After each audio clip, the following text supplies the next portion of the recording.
Oremos juntos.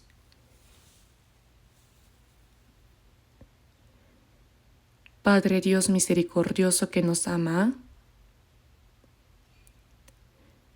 te damos gracias por llamarnos primero entre muchas personas en este mundo, por salvarnos y distinguirnos de manera santa, y por ayudarnos y guiarnos siempre con tu gran gracia, tu palabra y el poder del Espíritu Santo, para que te sirvamos y vivamos obedeciendo al proclamar el Evangelio dentro de tu iglesia donde obras. Te damos gracias porque en este momento nosotros, redimidos por la preciosa sangre del Señor, nos hemos reunido delante de ti para alabar tu gracia y amor, aprender de tu palabra y tener comunión. Creemos que en este tiempo también estás entre nosotros. Inclina tu mirada sobre cada uno de nosotros y con tu misericordiosa mano establece a cada persona más perfectamente renovada y fortalecida. Este mundo se ha vuelto cada día más malvado y caótico. Sin tu ayuda y tu guía, inevitablemente caeríamos en los pecados del mundo. Te suplicamos que nos sostengas con la mano de tu palabra, amor y poder para que podamos vivir dignamente como hijos tuyos y solo para tu voluntad y tu gloria, protégenos y ayúdanos. Te pedimos también que cuides de los hermanos y hermanas que no pueden participar juntos en este momento, donde quiera que estén, y que les concedas un corazón que confíe más en ti y se acerque a ti. Señor, te pedimos que estés y obres con todas nuestras iglesias en todo el país y con las muchas iglesias alrededor del mundo y con todos los hermanos y hermanas que aún en medio de dificultades guardan la fe y predican el Evangelio con tu palabra, gracia y el poder del Espíritu Santo para que puedan testificar con más valentía de tu Evangelio, aumentando día a día la obra de salvación y para que vivan para tu voluntad y tu gloria sin faltarles nada. Señor, que nos das la palabra necesaria a su debido tiempo y nos enseñas el camino a seguir, ayúdanos a comprender y conocer la palabra que deseas manifestarnos en este momento y tu santa voluntad. Oramos en el nombre de nuestro Señor Jesucristo. Amén.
Busquemos en la Biblia. Vamos a buscar Efesios capítulo 3. Efesios capítulo 3.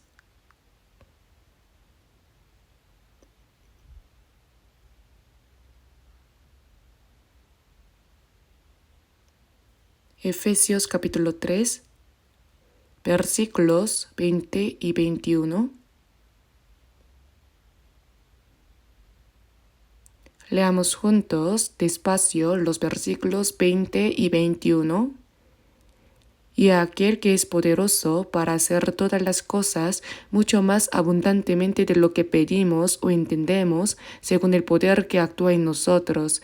A él sea gloria en la Iglesia en Cristo Jesús por todas las edades, por los siglos de los siglos. Amén.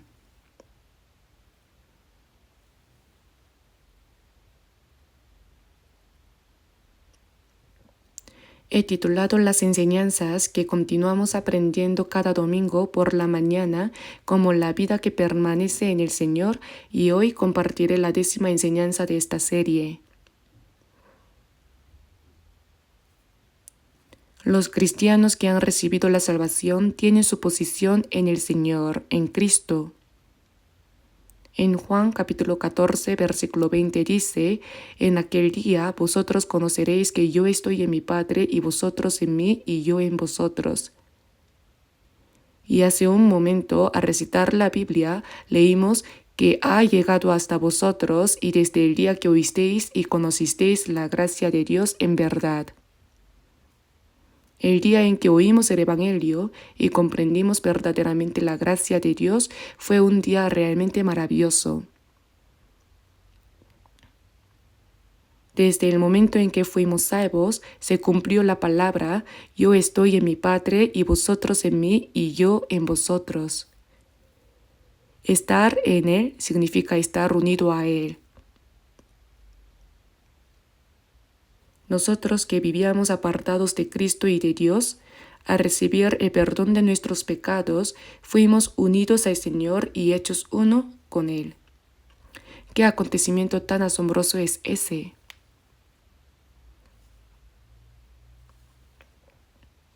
Por eso los cristianos que han recibido la salvación ahora llevan una vida que permanece en el Señor.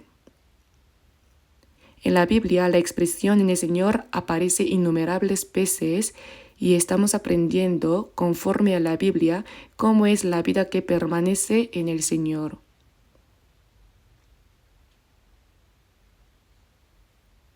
El versículo que acabamos de leer, Efesios capítulo 3, versículo 20, dice: según el poder que actúa en nosotros. Aquí menciona en nosotros, refiriéndose a los santos que han sido salvos. Jesús dijo: vosotros pues oraréis así: Padre nuestro que estás en los cielos. Los que pueden llamar a Dios Padre nuestro son los santos nacidos de nuevo.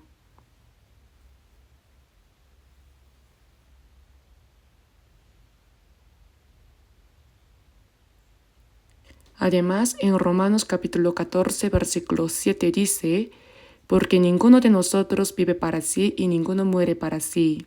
Pues si vivimos, para el Señor vivimos, y si morimos, para el Señor morimos. Así pues, sea que vivamos o que moramos, del Señor somos. Este nosotros se refiere a los santos que han recibido la salvación. Ninguno de nosotros vive para sí. ¿No es una palabra verdaderamente asombrosa? Los cristianos nacidos de nuevo son personas que están en el Señor, que viven para la voluntad y la gloria de Dios, y por eso dice: ninguno de nosotros vive para sí. Las personas del mundo viven para sí mismas, sufren, se preocupan y se esfuerzan por sí mismas, y finalmente mueren por sí mismas.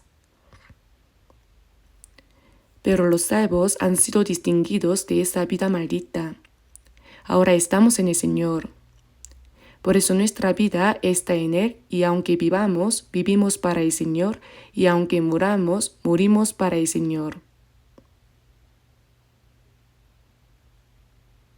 Qué gloriosa verdad es estar en el Señor, porque en Él se encuentran la vida eterna y las promesas gloriosas de Dios.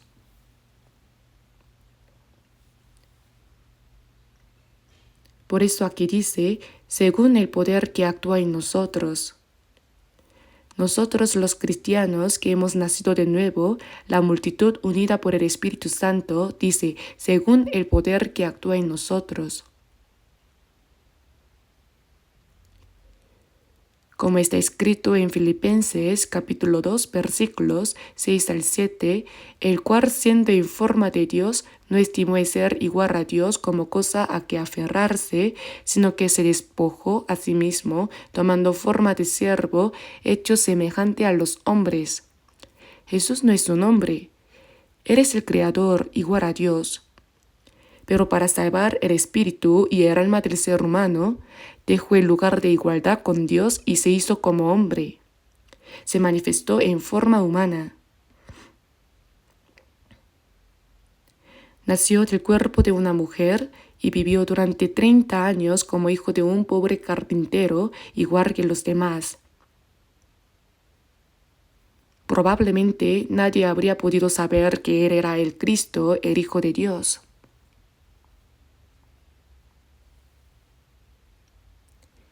Y durante 3 años y medio de su vida pública, Jesús anduvo sin tener ni siquiera un lugar donde recostar la cabeza carnalmente.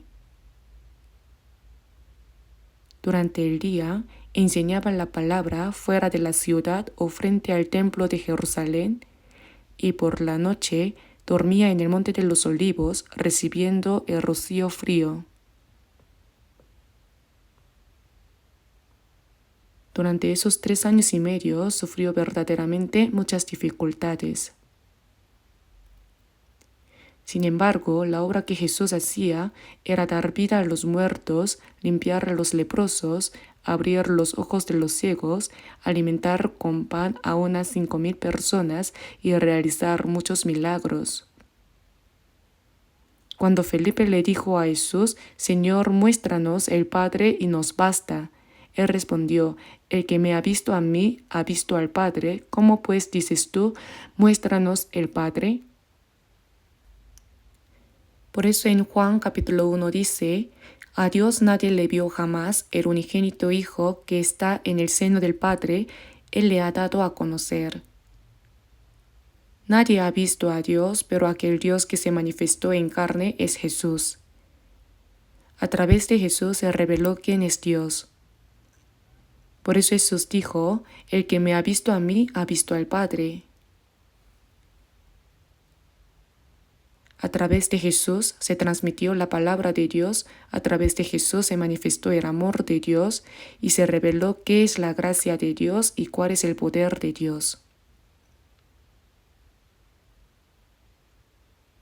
Y después de que Jesús se fue, vino el Espíritu Santo. Los santos que habían sido salvos, al comprender la gracia de Dios, creyeron en la promesa de que cuando Jesús se fuera, vendría el Espíritu Santo, y así 120 personas oraban fervientemente en Jerusalén.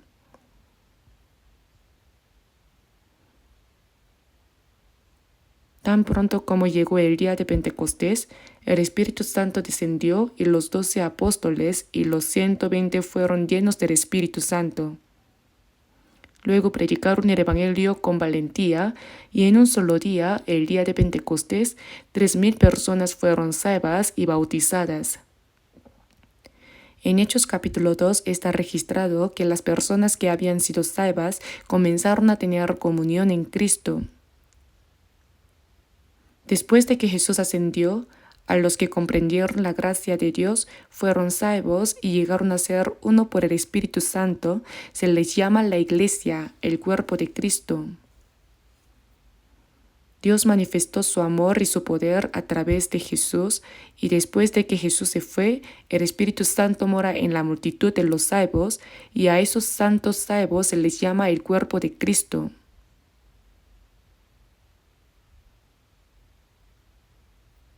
Jesús es la cabeza de la Iglesia, que es su cuerpo, y nosotros somos ese cuerpo.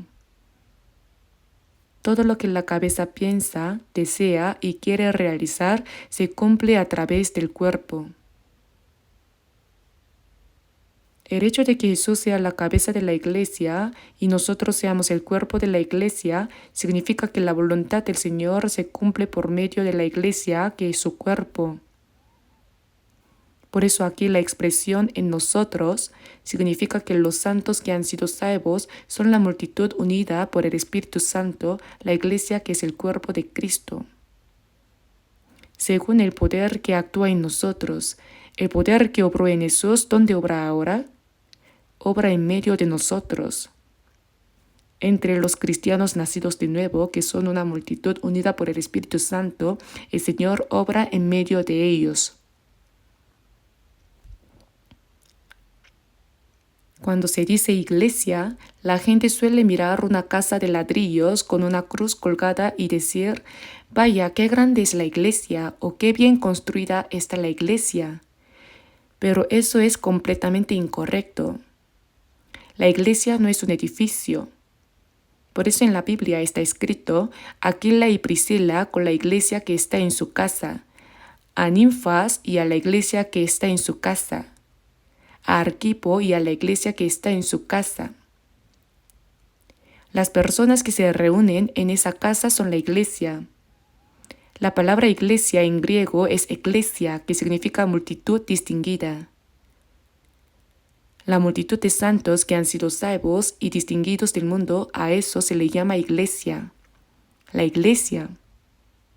La iglesia primitiva no tenía edificios de iglesia como los de ahora, ya sea que se reunían junto al mar, en las montañas, en los campos o en casas humildes. El lugar donde se reúnen los santos que han sido salvos, ese es la iglesia. Por eso, la iglesia primitiva solía reunirse en las casas de los santos que habían sido salvos. En Hechos capítulo 16 se cuenta que cuando el apóstol Pablo fue a Filipos a predicar el Evangelio, la primera persona que creyó fue una mujer llamada Lidia, vendedora de púrpura. Lidia, que comerciaba con telas de color púrpura, escuchó la palabra del apóstol Pablo y fue salva. Al recibir la salvación, su corazón se llenó de alegría y gratitud y por eso abrió su casa para Pablo y sus compañeros de evangelización, Pablo, Silas, Lucas, quien escribió Hechos, y algunos otros, diciendo, si habéis juzgado que yo sea fiel al Señor, entrad en mi casa y posad. Así los recibió y los atendió con hospitalidad. Por eso la iglesia de Filipos comenzó en el hogar de Lidia. Se reunían en la casa de Lidia.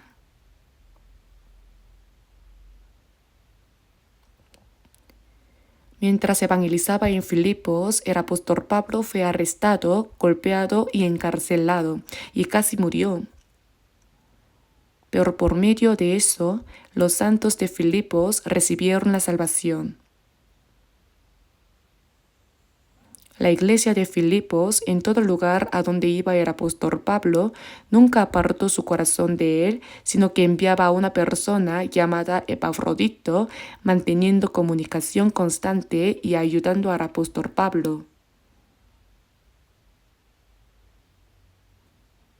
Incluso cuando el apóstol Pablo estaba preso en Roma, Epafrodito iba y venía entre los santos de Filipos y Pablo ayudándolo.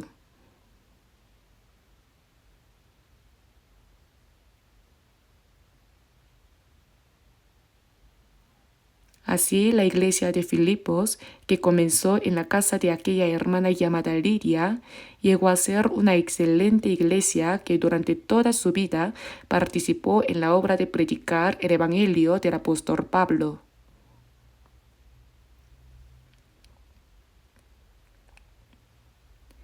No solo la iglesia de Filipos, sino que también la iglesia primitiva comenzó en los hogares. Saludad a Ninfas y a la iglesia que está en su casa. Priscila y Aquila, que predicaban el Evangelio junto con Pablo, abrieron su casa para que los santos se reunieran. Aquila y Priscila con la iglesia que está en su casa. Es la multitud de los santos que han sido salvos. ya sea en una playa solitaria en medio de las montañas o en una casa de techo de paja, hay que saber que ese lugar es la iglesia. Las personas son la iglesia, y esa iglesia es el cuerpo de Cristo. El Señor está en medio de ella y obra en medio de ella. El Señor que anduvo por la tierra de Israel resucitando a los muertos, limpiando a los leprosos y abriendo los ojos de los ciegos, manifestó el poder de Dios a través de esas obras. Ahora, a través de la iglesia que es el cuerpo de Cristo, Él da vida a las almas muertas por el pecado y las transgresiones, limpia a los pecadores sucios como los leprosos, abre los ojos de los ciegos espirituales, expulsa a Satanás y echa fuera a los demonios. El poder de Dios que se manifestó por medio de Jesús ahora se manifiesta a través de los santos que han sido salvos, a través de la iglesia, el cuerpo del Señor. El Señor es la cabeza de la iglesia, por lo tanto lo que la cabeza desea se cumple a través del cuerpo. Este misterio de la iglesia es verdaderamente asombroso. El apóstol Pablo escribió 14 libros de la Biblia, y la mayoría de ellos fueron mensajes dirigidos a las iglesias. Piensen bien en esta expresión, el poder que actúa en nosotros. El Señor está en medio de nosotros, y no está quieto, sino que obra activamente como nuestra cabeza. En medio de la iglesia está el Señor, el Espíritu del Señor obra, y todas las obras que el Señor desea se cumplen dentro de la iglesia. Debemos reflexionar profundamente en esta expresión, el poder que actúa en nosotros. Si el Señor no está en medio de nosotros, entonces eso no es iglesia. Es el Señor quien obra. No es una persona famosa quien actúa, ni alguien poderoso o con autoridad quien dirige la iglesia, sino que el Señor que está en medio de nosotros es el dueño y la cabeza de la iglesia. Y el Espíritu Santo es quien obra para que la voluntad del Señor, que es la cabeza, se cumpla en nosotros. Y a aquel que es poderoso para hacer todas las cosas mucho más abundantemente de lo que pedimos o entendemos, según el poder que actúa en nosotros. Lo que pedimos. ¿Qué es lo que pide una persona que ha recibido la salvación? Hay algo que los cristianos piden con todo su anhelo. En el libro de los Hechos se ve que los santos de la iglesia primitiva se reunían para pedir a Dios que a través de la predicación del Evangelio ocurriera la obra de salvación eterna de muchas almas. Aunque había personas que se oponían al Evangelio y perseguían a la iglesia, aún en medio de eso, cuando ellos oraban fervientemente y clamaban a Dios, Dios obraba junto con ellos. Lo que pedimos, ¿qué es lo que nosotros pedimos? ¿Acaso pedimos hacernos ricos? ¿O buscamos algún tipo de comunidad carnal? ¿Pedimos poder o fama como la gente del mundo? No. Lo que pedimos es únicamente para la gloria de Dios, para que el Evangelio del Señor sea proclamado y se cumpla la obra que Dios realiza. Tal como está escrito, mas busca primeramente el reino de Dios y su justicia. Pedimos que el Evangelio del reino de Dios sea predicado y oramos para que se cumpla la voluntad de Dios. Eso es lo que significa buscar el reino de Dios y su justicia, y ese es el contenido de nuestra petición más ferviente. Lo que pedimos no significa que Dios cumpla nuestros deseos carnales. La Biblia dice que Dios escucha la oración que se hace conforme a su voluntad. Hágase tu voluntad como en el cielo, así también en la tierra. ¿Y cómo se cumple en la tierra la voluntad de Dios que fue determinada en el cielo? Se cumple a través de los cristianos que viven en la tierra.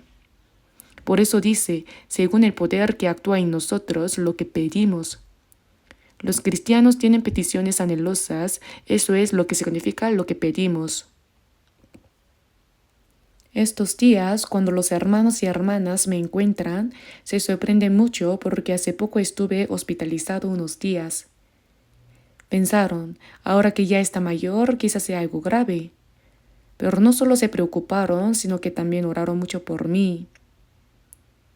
Por eso cada vez que me encuentro con alguien me pregunta, ¿cómo estáis tus días? ¿Su salud? Y yo respondo, como puede ver, estoy bien. Estoy saludable gracias a la medicina de oración que he tomado. Hay realmente muchas personas que oran por mí. Eso de hecho me da una fuerza mucho mayor que tener un ejército inmenso. Porque Dios escucha las oraciones de los santos. Cuando oramos para que se cumpla la voluntad de Dios, Él se complace en escuchar nuestras oraciones. Pedid y se os dará. Él dijo que si pedimos, nos dará. Las oraciones hechas conforme a la voluntad de Dios, Él ciertamente las cumplirá.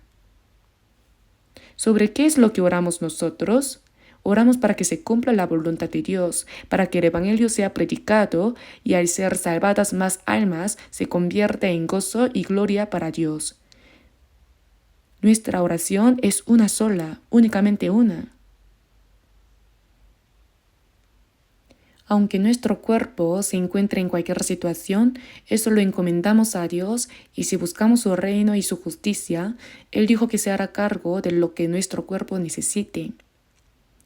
Por eso encomendamos nuestro fardo a Dios y tomamos el fardo de Dios. Intercambiamos eso con el Señor. Por eso, aquel que es poderoso para hacer todas las cosas mucho más abundantemente de lo que pedimos o entendemos, según el poder que actúa en nosotros. Lo que oramos y pensamos con fervor. ¿Qué piensan los cristianos? No piensan en las cosas vanas de este mundo. Dejamos todas esas cosas aparte y oramos con fervor para que la voluntad de Dios y su obra se cumplan y cuando siempre pensamos en eso en nuestro corazón, Él hace todas las cosas abundantemente, mucho más abundantemente. Aquel que es poderoso para hacer todas las cosas mucho más abundantemente de lo que pedimos o entendemos.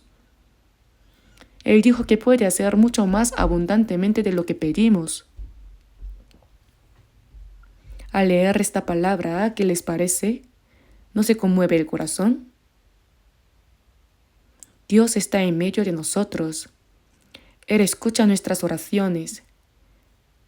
Es aquel que es poderoso para hacer todas las cosas mucho más abundantemente de lo que pedimos o entendemos. Es aquel que realiza esa obra.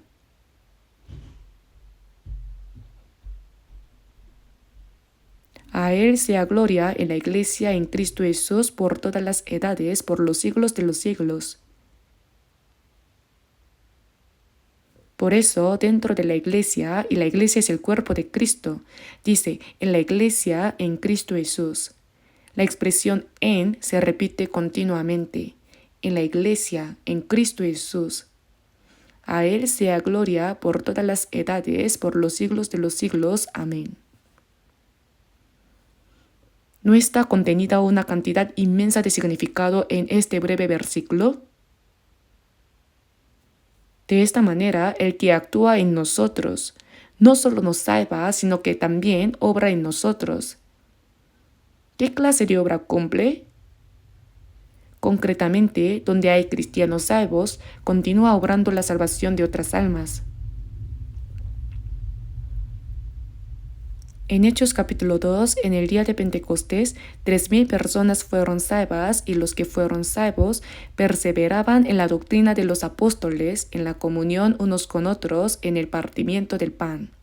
Y cuando hacían esto, el Señor obraba juntamente con ellos, de modo que añadía cada día a la iglesia los que habían de ser salvos.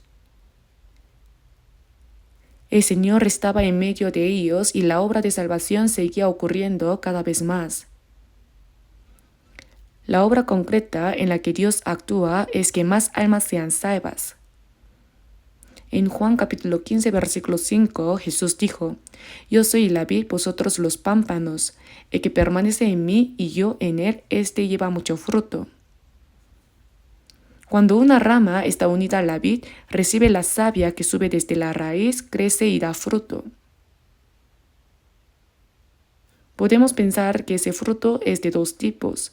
Primero, el cambio de nuestro corazón y de nuestra vida, dando los 9 frutos del Espíritu que aparecen en Gálatas capítulo 5, versículo 22. Y segundo, hacia afuera, el que se añadan más personas salvas, lo cual también es fruto. Por eso a los que son salvos se les llama fruto. Saludad a Efeneto, amado mío, que es el primer fruto de Acaya para Cristo. La persona salva es el fruto. Por eso, el que permanece en mí y yo en él, éste lleva mucho fruto, porque separados de mí nada podéis hacer. Separados del Señor no podemos ser guiados por el Espíritu Santo, ni vivir una vida cristiana correcta, ni predicar el Evangelio para salvar las almas de las personas. No podemos hacer nada. Así como una rama que se separa de la vid se seca, separados del Señor no podemos hacer nada. Cuando estamos unidos al cuerpo del Señor, que es la iglesia, Jesús es la vid y nosotros somos los pámpanos.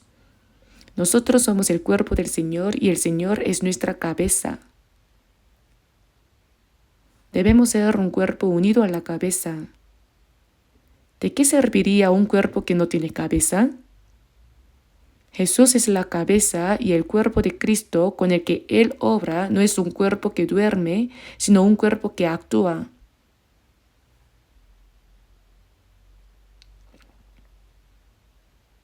Por eso, Él hace que se añadan más personas salvas. Y aun cuando nosotros fuimos salvos, no fue porque tuviéramos una mente especialmente inteligente, sino porque al acercarnos a la multitud de los santos salvos, por medio del Espíritu Santo que obra en medio de esa iglesia, llegamos a comprender la gracia de Dios y fuimos salvos.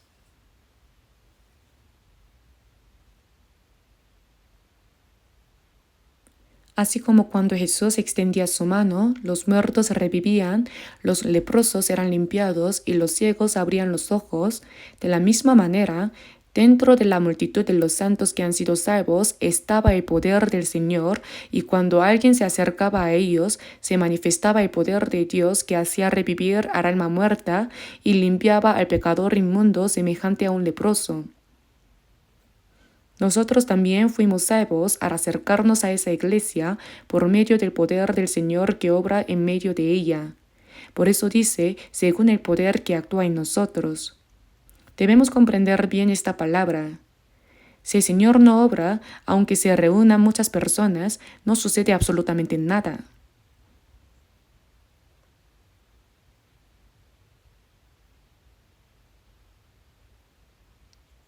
Y ahora veamos Efesios capítulo 4, desde el versículo 1 hasta el versículo 6. Yo leeré Efesios capítulo 4, desde versículo 1 hasta versículo 6. Yo pues, preso en el Señor, os ruego que andéis como es digno de la vocación con que fuisteis llamados, con toda humildad y mansedumbre, soportándoos con paciencia los unos a los otros en amor, solícitos en guardar la unidad del Espíritu en el vínculo de la paz. Un cuerpo y un espíritu, como fuisteis también llamados en una misma esperanza de vuestra vocación. Un Señor, una fe, un bautismo, un Dios y Padre de todos, el cual es sobre todos y por todos y en todos. Aquí, en el capítulo 4, versículo 1, la palabra pues se refiere ahora a lo que está en el capítulo 3, desde los versículos 20 al 21. Aunque por supuesto incluye también el contenido anterior. Aquel que es poderoso para hacer todas las cosas mucho más abundantemente de lo que pedimos o entendemos, según el poder que actúa en nosotros. Porque Dios obra poderosamente. Dice, yo pues preso en el Señor os ruego. Cuando el apóstol Pablo escribió estas palabras, estaba encarcelado en Roma. Mientras estaba preso en Roma, envió este mensaje a la iglesia de Efeso. Yo pues, preso en el Señor, os ruego que andéis como es digno de la vocación con que fuisteis llamados. El haber sido llamado se refiere a haber recibido la salvación. En Isaías capítulo 44, versículo 22 dice: Yo deshice como una nube tus rebeliones y como niebla tus pecados. Vuélvete a mí porque yo te redimí. El vuélvete a mí es el llamado del Señor. En el Salmo capítulo 50, versículo 1 dice: El Dios de dioses, Jehová, ha hablado y convocado la tierra, desde el nacimiento del sol hasta donde se pone. El hecho de que esta palabra sea proclamada es la voz de Dios que nos llama. Por eso dice: Andéis como es digno de la vocación con que fuisteis llamados. Haber sido llamados significa haber sido salvados. Dios nos llamó y fuimos salvos. Por eso debemos andar de manera digna del llamado con que Dios nos ha llamado, de la obra de salvación que era hecho en nosotros. ¿Qué significa eso? En el hecho de que Él nos haya salvado hay un propósito de Dios. Entre los muchos propósitos, uno de los más preciosos es formar la iglesia, que es el cuerpo de Cristo. Jesús es la cabeza y los que han sido salvos van completando poco a poco la iglesia, que es el cuerpo de Cristo. Dicho en otras palabras, Jesús llega a ser la piedra angular del templo y las personas que han sido salvas van siendo edificadas como piedras vivas en una casa espiritual unidas por medio del Espíritu Santo. Por eso cuando dice, andéis como es digno de la vocación con que fuisteis llamados, significa vivan de acuerdo con el propósito por el cual Dios nos salvó. Entre los propósitos importantes por los que Él nos salvó está el formar la iglesia, que es el cuerpo de Cristo. La iglesia no puede ser formada por una sola persona. La palabra iglesia, eclesia, significa una multitud distinguida. Por eso, andéis como es digno de la vocación con que fuisteis llamados, quiere decir que fuimos salvados para que se forme el cuerpo de Cristo y hay una obra que Dios realiza a través de ese cuerpo. Esto nos enseña que conociendo eso, debemos andar de manera digna conforme a la voluntad de Dios que Él desea. Y en el versículo 2 dice, con toda humildad y mansedumbre. Esta humildad y mansedumbre son el carácter del Señor. En Mateo capítulo 11, versículo 29 dice, Llevad mi yugo sobre vosotros y aprended de mí, que soy manso y humilde de corazón. Si miramos la palabra mansedumbre en el diccionario, aparece con el significado de tratar con amabilidad o algo similar. No es un significado incorrecto, pero la mansedumbre de la que habla la Biblia no significa eso, sino que se refiere a una actitud de someterse silenciosamente a la voluntad de Dios. En Isaías capítulo 53, versículo 7 dice, como cordero fue llevado al matadero, y como oveja delante de sus trasquiladores, enmudeció y no abrió su boca. Los animales, cuando son llevados al matadero, lo saben. El buey, por ejemplo, llora intentando no huir. Y los otros animales también saben que van a morir. Pero la oveja, incluso cuando va a morir, va en silencio, simplemente sin resistirse. Como cordero fue llevado al matadero, y como oveja delante de sus trasquiladores, enmudeció. He visto matar ovejas varias veces. En Yanji, China, mientras evangelizábamos, alguien dijo, comamos carne de cordero una vez. Entonces una persona compró una oveja. Era una oveja grande y dijo que me mostraría cómo la mataban, así que me mostró. Fue la primera vez que lo vi. Solo le ataron las patas delanteras de manera algo floja. Pusieron un recipiente como una tina y colocaron la cabeza de la oveja sobre él. Luego, al clavarle el cuchillo en el cuello, la sangre empezó a salir abundantemente, pero no se resistió. Solo emitió un gemido y derramó lágrimas y luego murió. Me dio algo de pena. Me pareció compasiva. Si fuera otro animal, hubiera habido un gran alboroto. Incluso las gallinas, cuando les cortan la cabeza, ¿sabían que corren por todos lados sin cabeza, chorreando sangre? Los otros animales no mueren de manera tan dócil. Gritan de todas las formas y se retuercen desesperadamente. Pero la oveja, incluso al morir, permanece en silencio. También vi cómo mataban ovejas en Australia y vi cómo les esquilaban la lana. La oveja tenía la lana y con una máquina de esquilar se la pasaban. Pero en un momento, al hacerlo un poco más, le hicieron una herida y la sangre comenzó a correr. Aún así, la oveja no se movía. Si la giraban, se dejaba girar así y permanecía quieta como si estuviera muerta. Y cuando terminaban de esquilarla, quedaba completamente desnuda. Recién entonces, al darle un pequeño golpe, salía corriendo de un salto. Hasta que terminan de quitarle toda la lana, la oveja parece muerta. Como cordero fue llevado al matadero y como oveja delante de sus trasquiladores enmudeció y no abrió su boca. Así fue Jesús. Parece que Dios creó a las ovejas así para describir a Jesús. Aun muriendo, permanecen en silencio. Cuando Jesús fue condenado injustamente a muerte, tampoco dijo ni una palabra. No dijo, ¿qué pecado he cometido? ¿Por qué quiere matarme? No lo hizo porque Él vino para morir. Nadie me la quita, sino que yo de mí mismo la pongo. Jesús no dijo nada porque entregó su vida voluntariamente para salvarnos. Habiendo sido condenado injustamente a muerte, los soldados romanos golpearon a Jesús con varas, le abofetearon el rostro con las manos y escupieron en su cara, pero aún así Jesús no expresó ni una sola palabra de protesta. Incluso cuando moría en la cruz, oró por aquellos que lo estaban matando. Eso es mansedumbre. La mansedumbre es, en silencio, obedecer la voluntad de Dios. En Filipenses capítulo 2 versículo 8 dice, haciéndose obediente hasta la muerte. Porque morir era la voluntad de Dios, obedecer hasta la muerte. Eso es mansedumbre.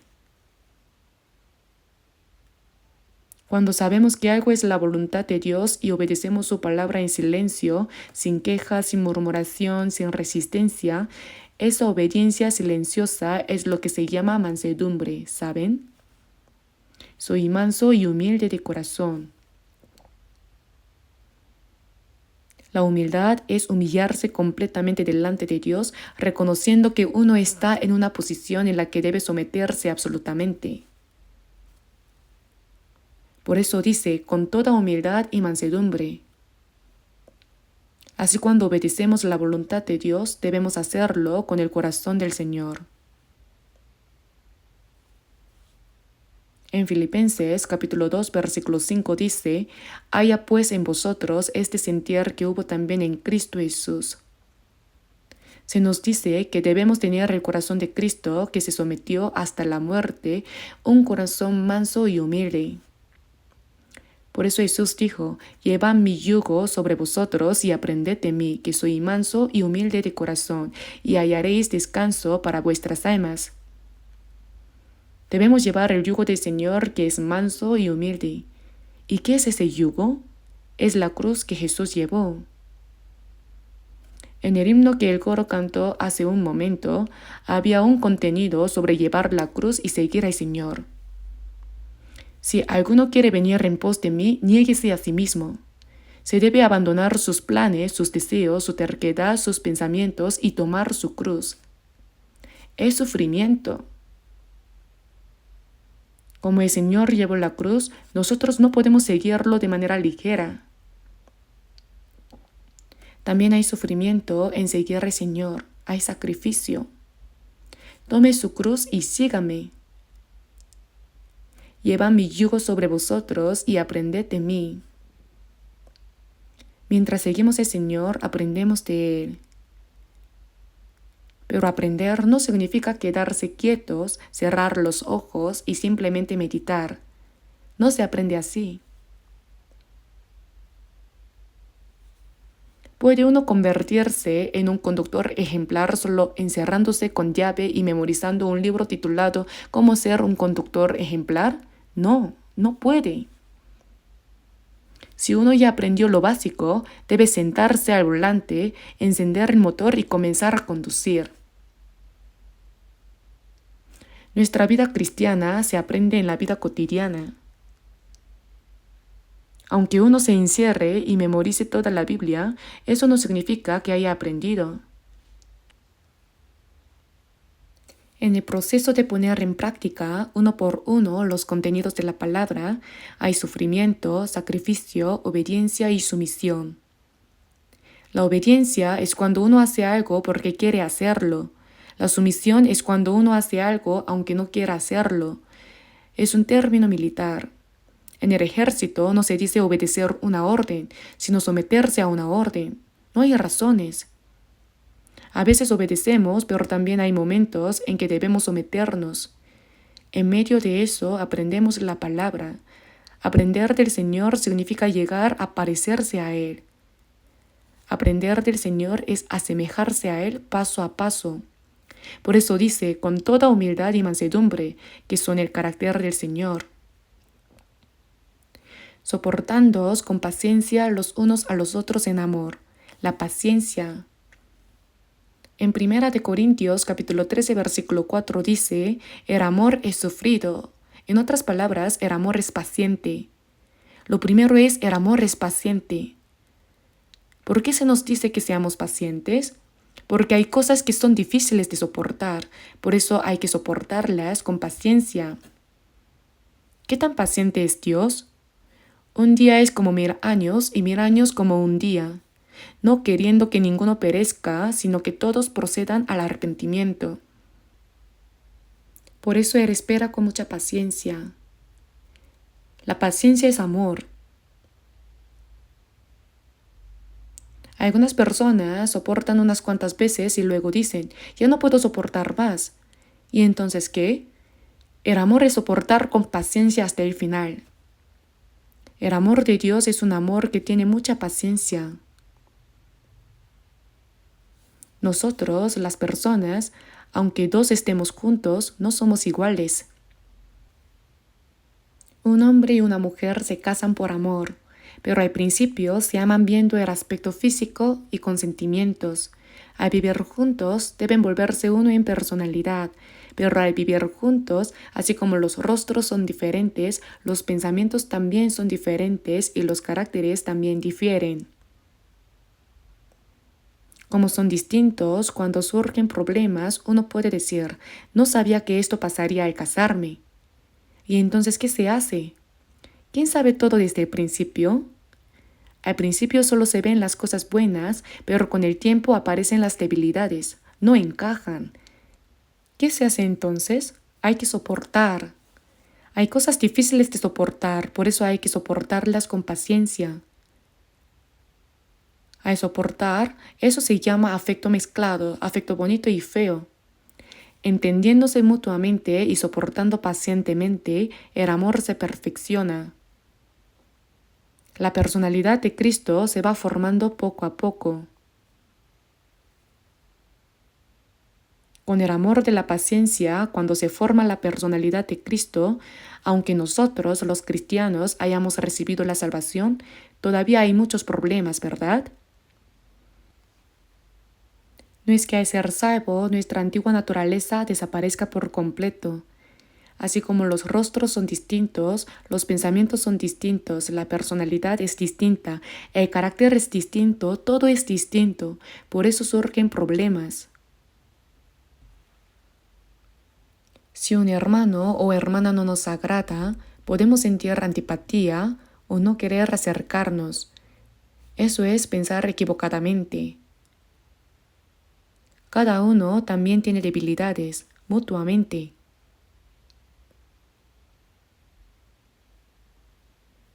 Por eso, así como el Señor nos recibió, nosotros debemos recibirnos unos a otros. Somos imperfectos y débiles, pero Dios nos recibió. Por tanto, recibíos los unos a los otros, como también Cristo nos recibió para gloria de Dios. Aunque haya problemas, son hermanos y hermanas. Incluso entre hermanos, bajo un mismo Padre, hay problemas. ¿Significa eso que por no gustarnos no debemos vernos ni hablar? No. Debemos esforzarnos por entendernos, ser pacientes y mostrar amor, y poco a poco esos problemas se resuelven. Sin el amor de la paciencia, a muchos nos sería difícil llegar a ser uno en Cristo. Hacia el Señor debemos actuar con mansedumbre y humildad en obediencia, hacia las personas con paciencia. Las personas salvas, los santos, también tienen muchos problemas en lo carnal. Por eso si se hace mal, los hermanos y hermanas pueden pelearse, odiarse y surgir varios efectos secundarios. Por eso se nos dijo que recibamos a todos así como el Señor nos recibe a nosotros. El Señor nos perdona y nos recibe a todos con su gran gracia y amor. Pero nosotros, ¿por qué descartamos a los que no nos agradan y solo nos agrupamos con los que nos gustan? Esto no está bien. Como el corazón del Señor, nosotros también necesitamos ensanchar nuestros corazones para abarcar a todos. Por eso, soportándoos los unos a los otros en amor. Para que la iglesia se forme, para que muchos de nosotros lleguemos a ser un solo cuerpo, ¿no debemos soportarnos unos a otros? Soportándoos, solícitos en guardar la unidad del Espíritu en el vínculo de la paz. En el vínculo de la paz, nos hemos unido por el vínculo del amor. Hay himnos que dicen eso. Por el vínculo de la paz se logra la paz con Dios y las personas que han logrado la paz con Dios logran paz entre sí. Paz o tranquilidad. El vínculo de la paz, ¿qué es eso? Es el amor. El amor une mediante la paz.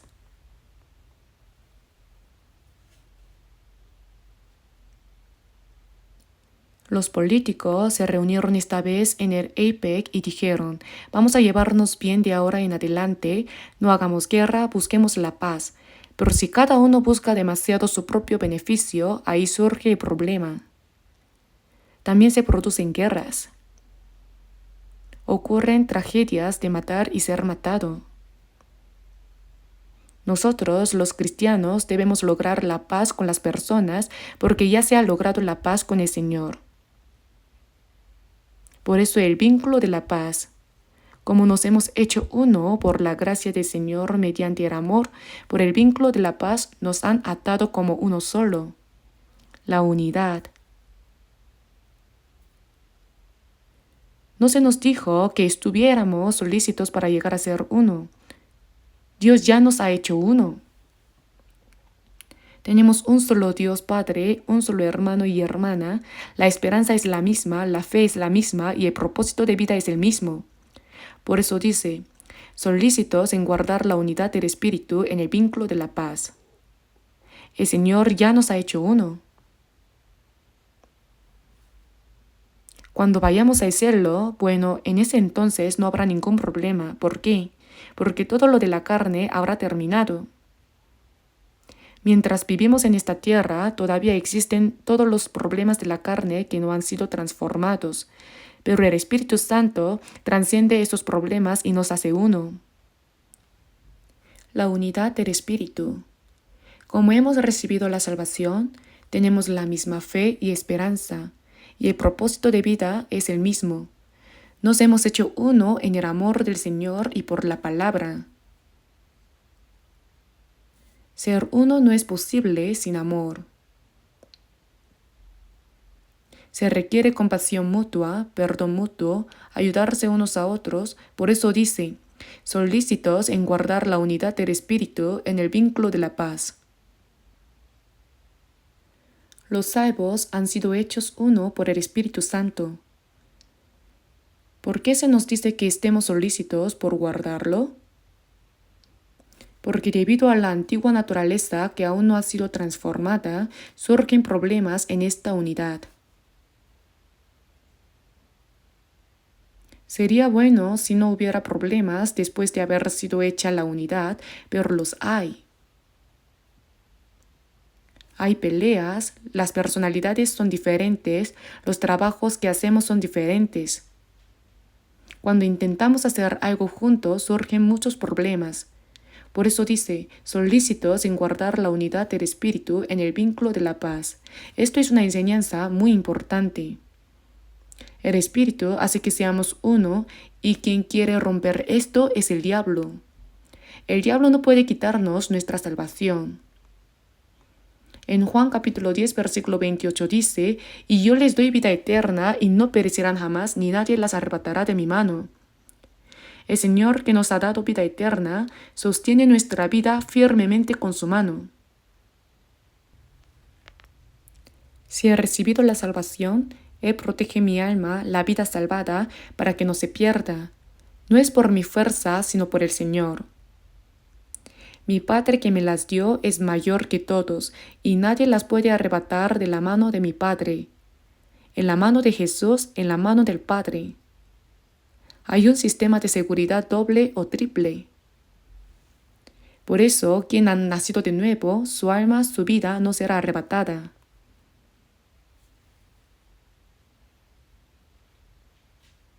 El diablo no puede arrebatar nuestra salvación, pero puede dispersar a los que han sido salvados, ¿saben? Hace que nos dividamos por todos los problemas de la carne. Por eso dijo, solícitos en guardar, esforzarse por guardar. En el huerto de Edén, Dios puso a Adán, lo puso en el huerto de Edén para que lo labrara y lo guardase. Y lo de guardar lo dijo porque hay problemas. ¿Qué significa guardar tu nación? Que hay invasores. ¿Qué significa guarda tu casa? Que existen ladrones. ¿Qué significa guarda tu salud? Que de un pequeño descuido puede aparecer la enfermedad. Lo de guardar significa que si Dios nos mandó a hacerlo es porque sabía que habría problemas. Así también solícitos en guardar la unidad del espíritu. Si no somos cuidadosos, esa unidad puede ser destruida. El diablo utiliza nuestra vieja naturaleza, que aún no ha sido transformada, para hacer que los hermanos que deberían amarse se odien entre sí y divide a aquellos que deberían estar unidos.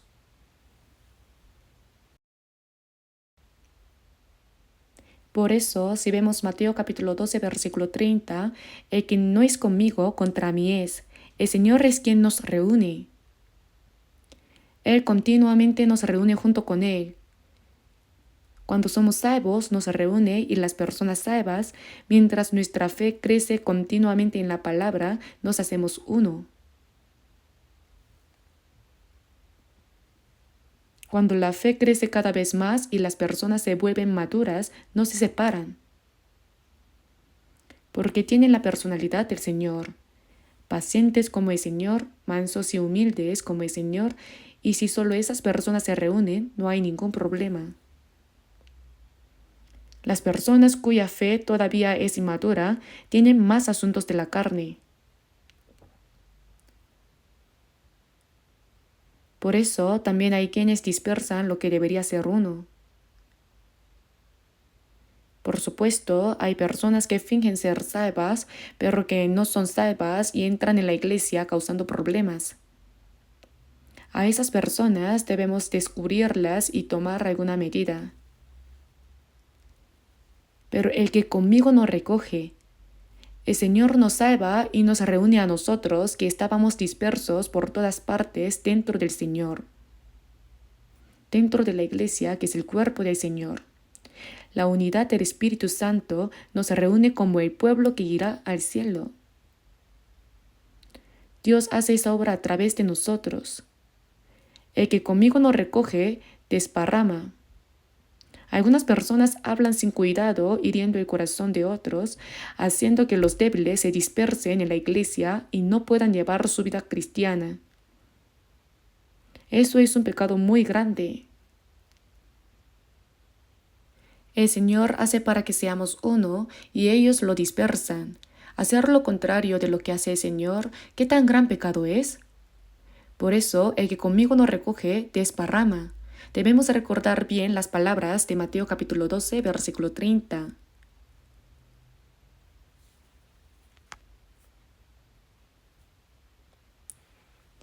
Por eso, así como los pámpanos están firmemente pegados a la vid, nosotros debemos estar firmemente pegados dentro de la iglesia, que es el cuerpo del Señor.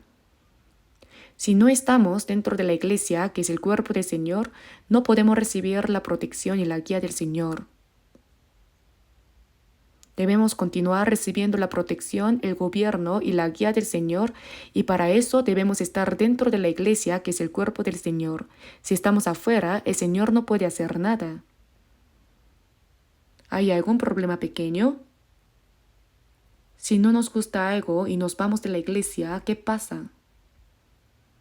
Hay un padre y una madre que nos dieron a luz. Hay hermanas, hermanos, tíos, tías, hay una familia. Y si nos vamos de la familia porque no nos gusta algo, ¿qué pasa? Nos convertimos en huérfanos y vagabundos. Si nos vamos de la iglesia porque no nos gusta algo, no solo no recibiremos la protección y el gobierno del Señor, sino que nos convertiremos en un huérfano espiritual. No se puede saber si esa persona ha recibido la salvación o no, y luego, ¿qué pasa con su vida cristiana? Se convierte en un vagabundo espiritual. Se debe aprender y crecer dentro de una familia normal para que se forme su carácter, pero si no es así, se convierte en un vagabundo. Se convierte en un huérfano y en un vagabundo. Entonces surge un problema. No debe ser así. Entonces, estar dentro de la iglesia y solícitos en guardar la unidad del espíritu es realmente una enseñanza muy importante, aunque no nos guste del todo. ¿Acaso todos los que han sido salvados se han unido perfectamente porque todo les agrada al 100%? No. Nuestro corazón también debe ser amplio como el del Señor. Aunque tengamos muchos problemas, el Señor nos ha recibido. Sin embargo, a veces pensamos que por ver que alguien tiene algún problema, podemos ignorar a esa persona como si no tuviera nada que ver con nosotros, como si no lo aceptáramos. Ojalá ese hermano o hermana desapareciera. Si no tenemos cuidado, podemos llegar a pensar así, aunque riamos. No debemos tener ese tipo de pensamiento. Sea cual sea el problema, debemos ensanchar nuestro corazón y sostener a esa persona para que no tropiece con el amor del Señor. Veamos brevemente Juan capítulo 10.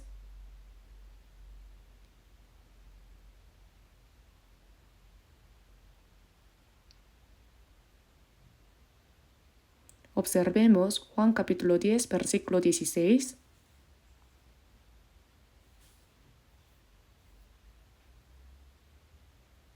Juan capítulo 10, versículo 16. También tengo otras ovejas que no son de este redil, aquellas también debo traer y oirán mi voz y habrá un rebaño y un pastor. Jesús dijo, otras ovejas que no son de este redil, ovejas y redil, ¿entienden verdad? Las ovejas que están dentro del redil. ¿Pero qué significa otras ovejas que no son de este redil? Los primeros santos salvos fueron todos judíos. Judíos, gente de Israel. Jesús vino a Israel. Y los 3000 que fueron salvos en Pentecostés también eran casi todos judíos. Pero Jesús dijo, otras ovejas que no son de este redil, son los gentiles. En Jerusalén, en toda Judea, en Samaria y hasta lo último de la tierra. También debemos predicar el evangelio a los gentiles. Las otras ovejas que no son de este redil se refieren a los que serán salvos entre los gentiles en el futuro, a quienes llamo otras ovejas. También tengo otras ovejas, aquellas también debo traer. Ellos también serían guiados, y aquellas, es decir, los gentiles, oirán mi voz y habrá un rebaño y un pastor. Los gentiles también serían salvos, escucharían la palabra del Señor y serían un solo rebaño con un solo pastor. El pastor principal es Jesús. El pastor que nos guía es Jesús. Algunas personas dicen, usted pastor es el pastor, ¿verdad? Bueno, es algo parecido, pero no es lo mismo. El Señor es el pastor principal y la persona que predica la palabra es un pequeño pastor que realiza la obra del Señor en lugar del pastor principal.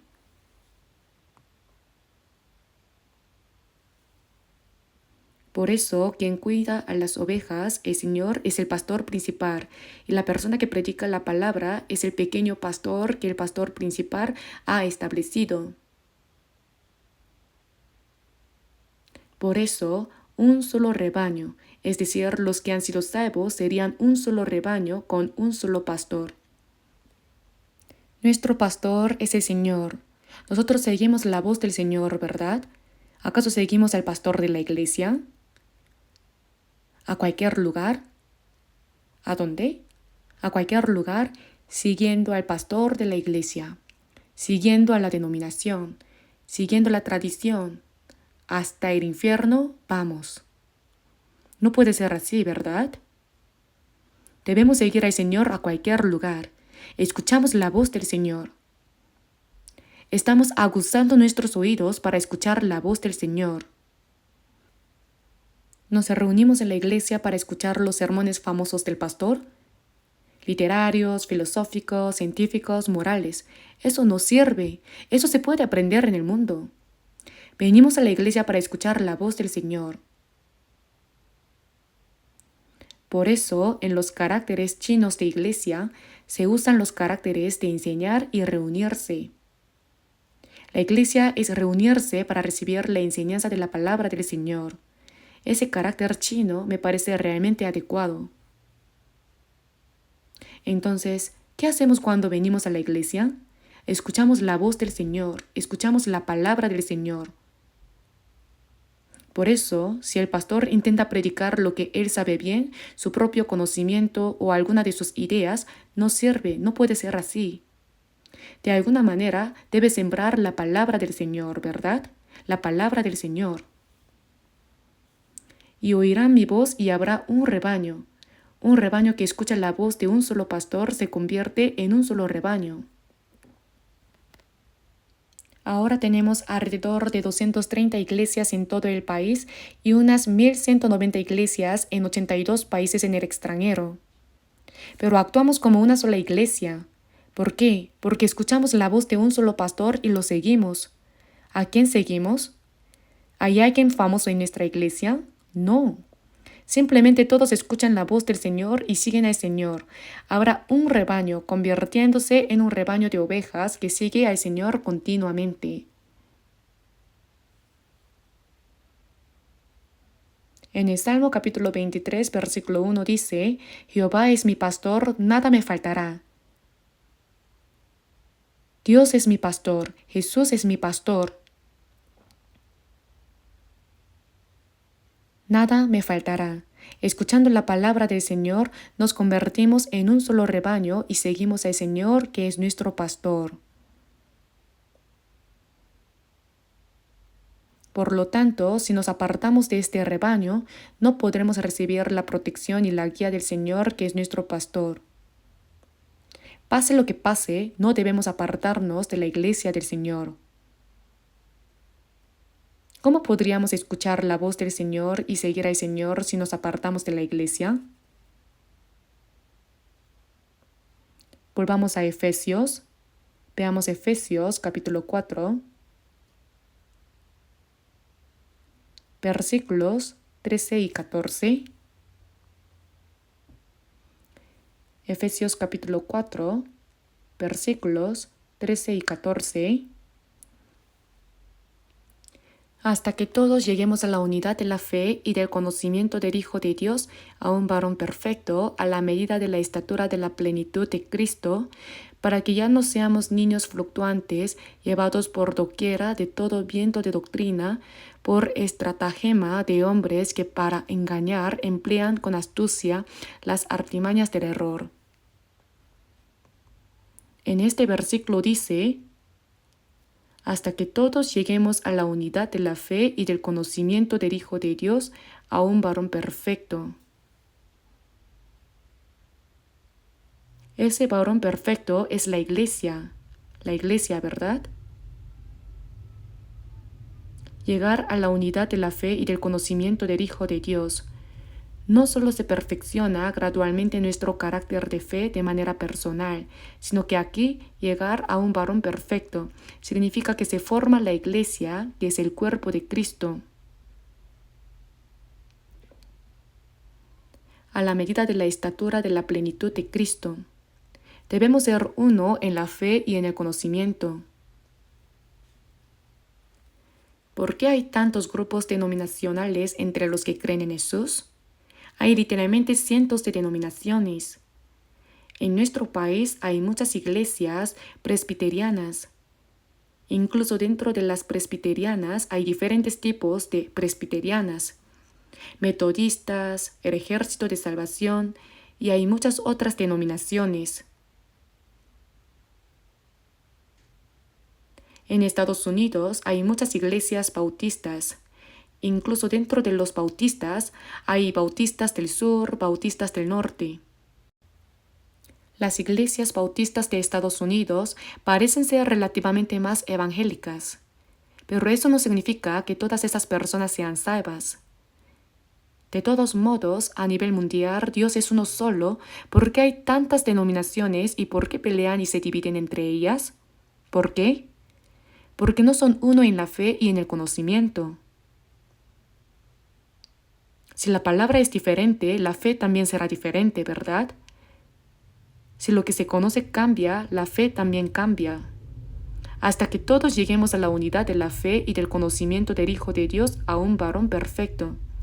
La fe y el carácter de cada persona deben perfeccionarse personalmente y además debe formarse la iglesia, que es el cuerpo de Cristo. Por eso, hasta que todos lleguemos a la unidad, a un varón perfecto, a la medida de la estatura de la plenitud de Cristo, nuestra fe debe poco a poco llegar a la medida de la estatura de la plenitud de Cristo, poco a poco. Debemos ir pareciéndonos cada vez más a Cristo. En Mateo capítulo 5, «Sed pues vosotros perfectos, como vuestro Padre que está en los cielos es perfecto». Ahora bien, ¿cómo podría una persona llegar a ser perfecta como el Padre que está en los cielos? Si el Padre es excelente, ¿le diría al Hijo: «¿Está bien si solo llegas a la mitad de mí?» No. El Padre quiere que el Hijo se parezca a Él. Dios quiere que los hijos salvos de Dios lleguen poco a poco a ser perfectos como Dios. El estándar es llegar a ser como Dios, llegar a ser como Cristo.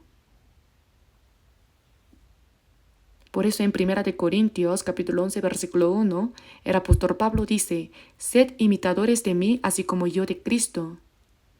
El apóstol Pablo realmente imitó a Cristo. Imitar significa parecerse. Cuando se saca un pastel con un molde, sale exactamente igual, ¿verdad? Se parece exactamente a Jesús. ¿Quién? El apóstol Pablo. Él dijo que imitaba a Cristo, así como yo de Cristo. Aunque no sea el 100%, desde que Pablo fue salvo y fue a Roma a predicar el Evangelio hasta que murió decapitado, en toda la vida del apóstol Pablo no hay nada que reprochar, no hay motivo de censura. Es como si Cristo se hubiera reproducido. Por eso en Gálatas capítulo 6, versículo 17 dice, porque yo traigo en mi cuerpo las marcas del Señor Jesús. En el cuerpo del apóstol Pablo se manifestaron las marcas del sufrimiento de Jesús. Por eso, a la medida de la estatura de la plenitud de Cristo, debemos ir creciendo poco a poco hasta llegar a Cristo. Somos mejores que los que no creen en Jesús. Somos mejores que los que no han sido salvos. Sí, debemos ser mejores, por supuesto. Además, los que han sido recién salvos tienen más fe que los que aún son inmaduros. También, por supuesto, pero ¿cuánto más? ¿Solo un poco más?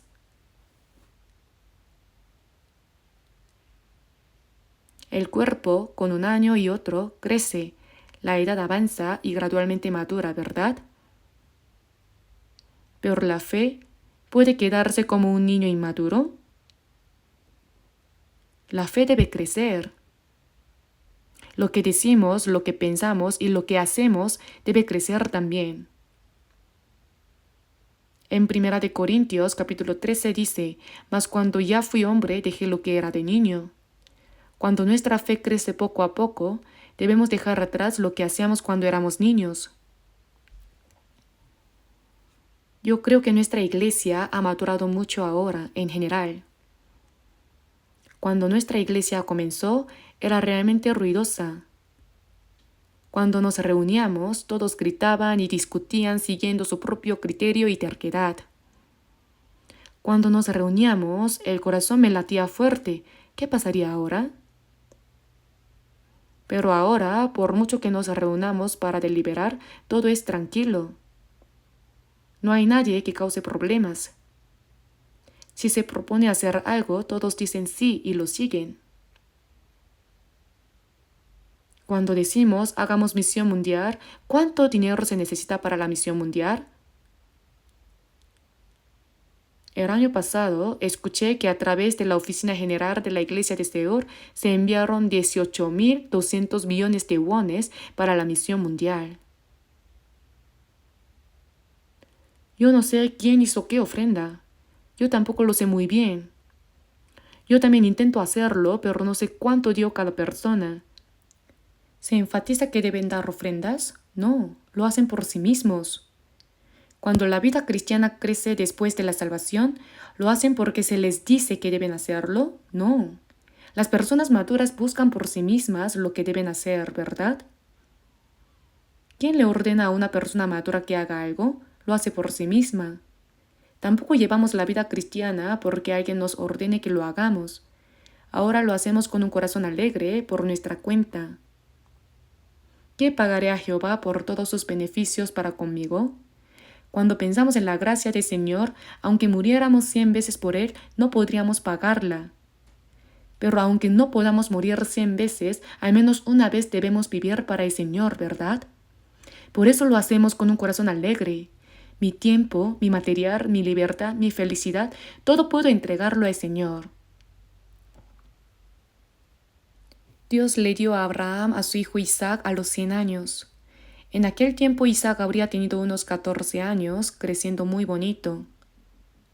Abraham tenía muchas riquezas, además de su esposa anciana, pero aún más importante ahora su amado hijo Isaac. Algo que no podía cambiar por nada, más valioso que su propia vida. ¿Y entonces qué le dijo Dios? En Génesis capítulo 22 dice, toma ahora tu hijo, tu único Isaac, a quien amas, y vete a tierra de Moría y ofrécelo allí en holocausto sobre uno de los montes que yo te diré. Como cuando se sacrifica un cordero en el fuego, esta vez le dijo que ofreciera a su hijo Isaac, su hijo único amado. ¿Ustedes qué piensan?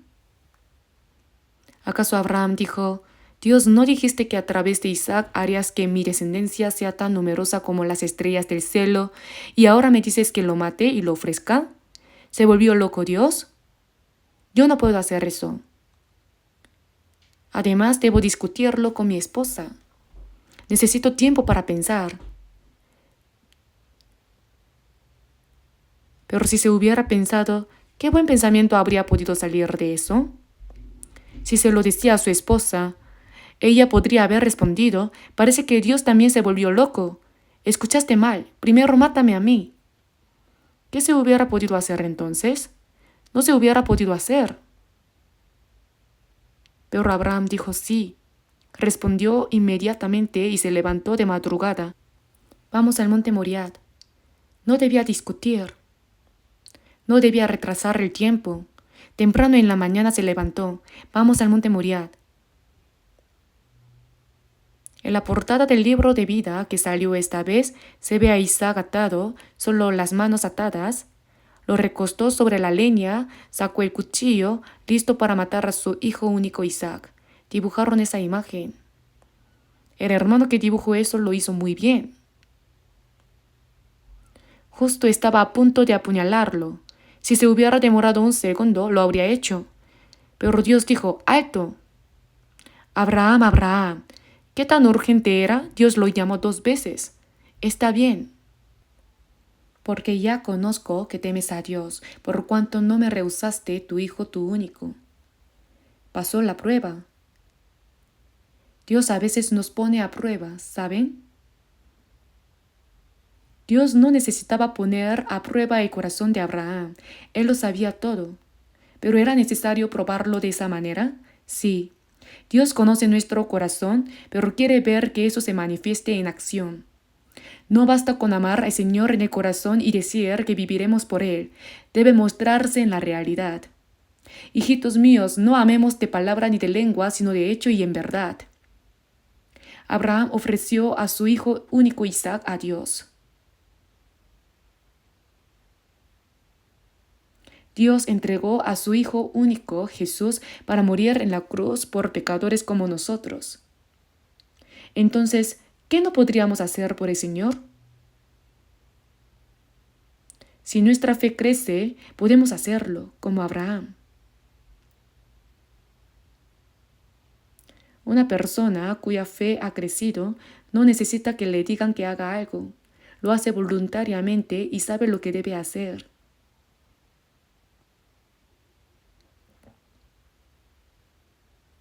Por eso nuestra fe llega a un varón perfecto a la medida de la estatura de la plenitud de Cristo.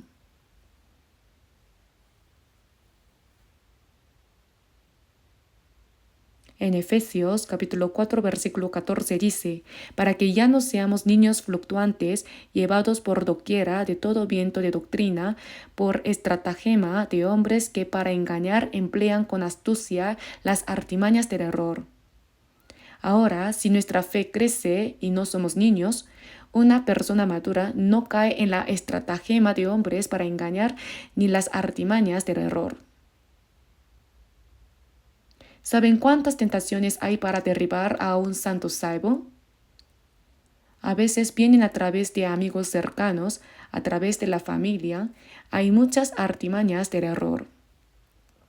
Para que ya no seamos niños fluctuantes, llevados por doquiera de todo viento de doctrina. Hay muchos tipos de enseñanzas, doctrinas, ¿verdad? Escuché que una persona que dice haber sido salva se fue a Sinchanji. Y yo digo, eso es un cero absoluto, no es salvación. ¿Acaso una persona salva iría a Sinchanji? ¿A un grupo así?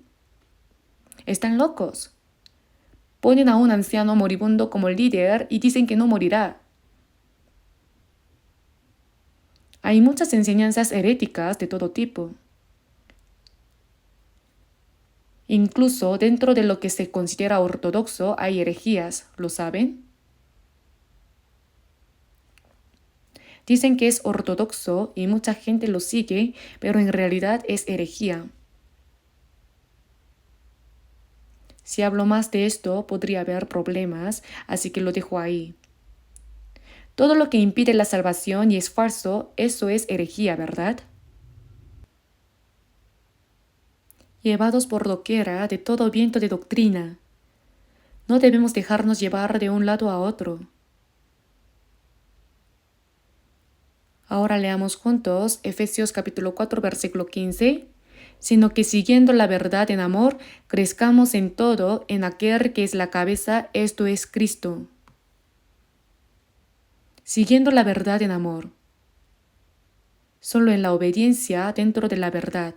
En todo, en todas las cosas, hasta Cristo. Hasta Él, hasta Cristo, crezcamos. Debemos crecer poco a poco, poco a poco, poco a poco, hasta parecernos al Señor, como hasta Cristo. Crezcamos en aquel que es la cabeza, esto es Cristo. Leamos también el versículo 16 juntos. De quien todo el cuerpo, bien concertado y unido entre sí por todas las coyunturas que se ayudan mutuamente según la actividad propia de cada miembro, recibe su crecimiento para ir edificándose en amor. De quien, de Él, es decir, Jesús, todo el cuerpo, desde la cabeza hasta todo el cuerpo, bien concertado y unido entre sí por todas las coyunturas que se ayudan mutuamente. Esta palabra de recibir ayuda a través de las coyunturas se refiere a que en la cabeza tenemos la glándula pituitaria, ¿verdad? Esta provee a todo el cuerpo completamente, por eso todo el cuerpo crece. Antes, cuando evangelizaba en la región de Jona, había una persona que venía a la iglesia. Su cuerpo estaba completamente formado, pero era bajito, porque el médico, al operarle un ganglio linfático, cometió un error y cortó algo. Ya no pudo crecer más.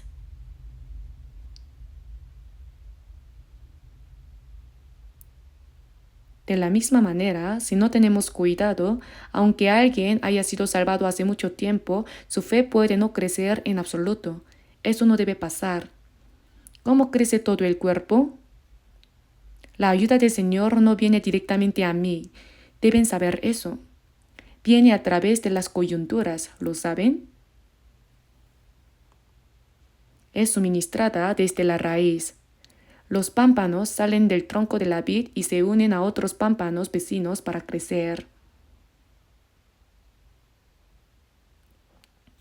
Este cuerpo también recibe ayuda a través de las coyunturas. La ayuda de la cabeza llega a un miembro y luego a otro miembro. Deben saber que la ayuda del Señor viene a mí a través de los hermanos y hermanas salvos. Todos nos estamos ayudando mutuamente. Bien concertado y unido entre sí por todas las coyunturas que se ayudan mutuamente, comunicándose unos con otros y uniéndose según la actividad propia de cada miembro. La actividad propia de cada miembro se refiere a lo que la mano debe hacer, lo que el pie debe hacer. Según la actividad propia de cada miembro, recibe su crecimiento para ir edificándose en amor. ¿Qué es la actividad propia de cada miembro? Hay algo que puedo hacer. Lo que puedo hacer es el don que me ha sido dado, la actividad propia de cada miembro. No debemos intentar hacer algo que no podemos hacer. ¿Puede la mano decir, como la boca come, yo también voy a comer, y ponerse a manipular torpemente la comida? La boca tiene su función, la mano tiene su función, el pie tiene su función. Lo que hace la mano, el pie no puede hacerlo. Lo que hace el pie, la mano no puede hacerlo. Debemos encontrar lo que podemos hacer naturalmente. Lo que no podemos hacer, no debemos intentarlo. Lo que podemos hacer naturalmente, esa es la medida de nuestra fe, según la actividad propia. Luego, a medida que la fe crece, la iglesia se edifica por sí misma en amor.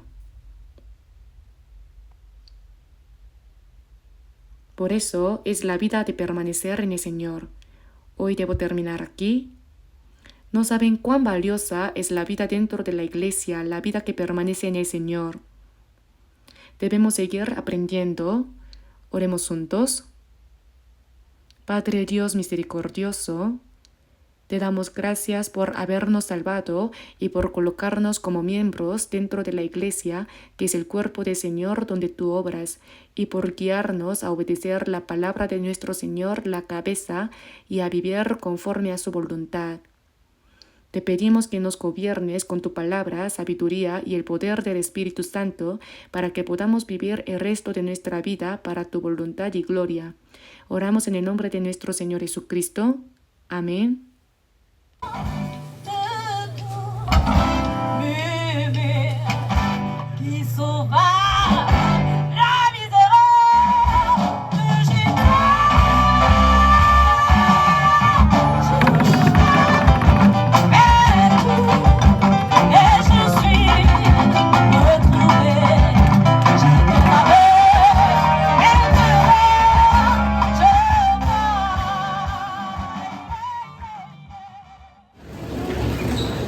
8월 8일부터 24일까지 17일에 걸친 여정을 위해 카메룬으로 떠나는 40여 명의 선교팀. 그들에 대해 첫째, 출국 전 잠깐 모여 교제하고 기도하는 시간을 갖습니다. 그들의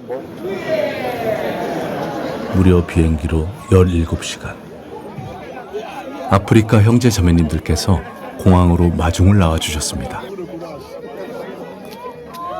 서로 멀리 떨어져 있지만은 우리는 한 가족이고 우리는 한 식구입니다. 아프리카 형제자매님들이 울면 저희들이 같이 울고 아프리카 형제자매님들이 웃으면 저희들도 같이 웃는다고 말씀하셨습니다. 네. 환영식이 끝나고 교회 신방을 시작으로 본격적인 선교 일정이 진행됩니다.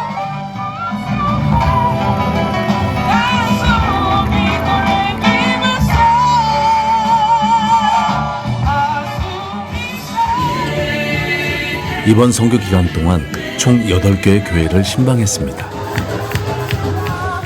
한국 교회와는 사뭇 다른 분위기.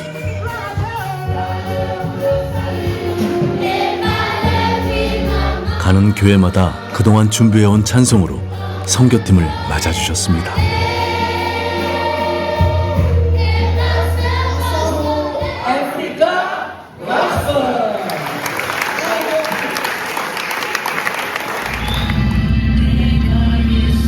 네 개의 팀으로 나뉘어진 선교팀은 선교 기간 동안 총 75가정을 신방하였습니다. 많게는 하루에 16가정씩 다니며 형제 자매님들의 신앙과 상황을 돌아보고 구원의 은혜와 감사함을 더욱 풍성히 나누는 시간을 가졌습니다. 그래서 하나님께 정말 감사드리는 것은 직계 가족뿐만 아니라 저희 사촌들, 친척들 모두 구원을 받을 수 있게 구원의 문을 열어주신 우리 하나님께 가장 큰 영광을 돌립니다. 수양회가 시작되기 전 선교팀은 가정신방을 다니며 수양회에 초청하는 노방전도도 합니다.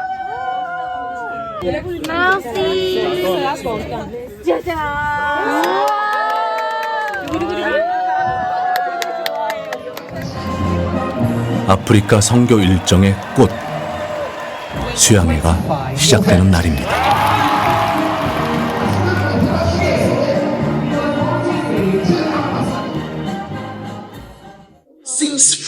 Since 50 years that they speak about God and Jesus Christ, there is no real God. But now this is the real gospel that can bring salvation and make that many people can be born again.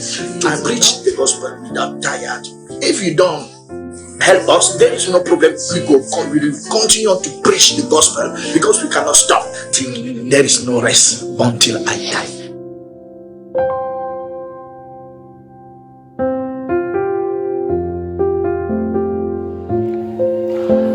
이번 2025년 카메룬 수양회에는 형제 자매님들과 새 영혼을 포함해 5,700여 명이 참석하였습니다.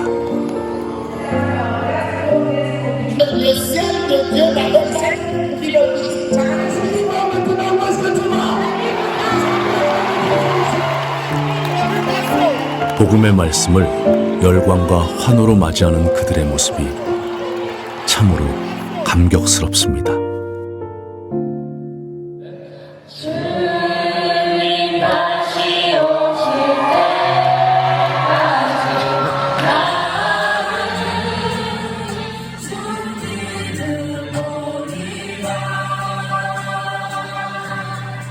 아프리카 카메룬에 건축될 아와이 선교센터 부지입니다. 3만 평 정도 되는 부지, 5천 명 정도를 수용할 수 있는 크기로 이곳에서 앞으로 매년 수차례 수양회가 진행되며 각종 수련회의 장소로 사용될 예정입니다. Even though I die, the evangelism cannot stop, and nobody can stop the gospel. By this mission center, the African can come.